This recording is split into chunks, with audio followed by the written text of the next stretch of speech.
Sir, தொடர்ந்து திருச்சியில நீங்களும் திருமாவளவன் அவர்களும் நட்பு ரீதியா சந்திச்சது வந்துட்டு நீங்க அரசியலாக்கிட்டீங்க அப்படின்னு திருமா சொல்லியிருக்காரு. அப்படி நீங்க ரெண்டு பேரும் என்னதான் சார் பேசுனீங்க? இல்லை, இன்னும் நான் சீர்காழியிலே ஒரு நூல் வெளியீட்டு விழாவுக்கு சென்றிருந்தேன்.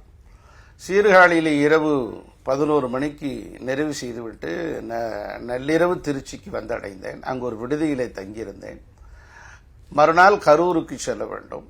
ஆகவே அங்கு தங்கியிருக்கிற போது என்னுடைய அறைக்கு பக்கத்தறையிலே விடுதலை சிறுத்தைகளுடைய தலைவர் மரியாதைக்குரிய தொல் திருமாவும், என்னுடைய இடது பக்கமாக மரியாதைக்குரிய பாஜகவின் தலைவர் நண்பர் திரு நயினார் நாகேந்திரன் அண்ணன் அவர்களும் தங்கியிருந்தார்கள்.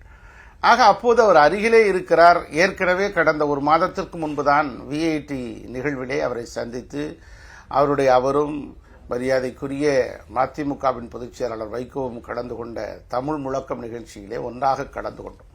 ஆகவே அந்த நட்பு ரீதியாக அவரிடத்திலே அந்த நூலை வழங்கினேன். அதுதானே தவிர அரசியல் பேசவில்லை. அவரை வைத்து அரசியல் செய்ய வேண்டும் என்பதற்கு என்னிடத்திலே கிஞ்சித்தும் எண்ணமும் இல்லை. ஆகவே நட்பை இவர்கள் சந்தித்துக் கொண்டிருக்கிறார்கள், இந்த சந்திப்பு வேறு விதமாக மாறுமா என்கிற அடிப்படையிலே கோணத்தில் பார்க்கப்பட்டதை தவிர அதை அரசியலாக்க வேண்டும் என்கிற ஒரு குணம் என்னிடத்திலே இல்லை.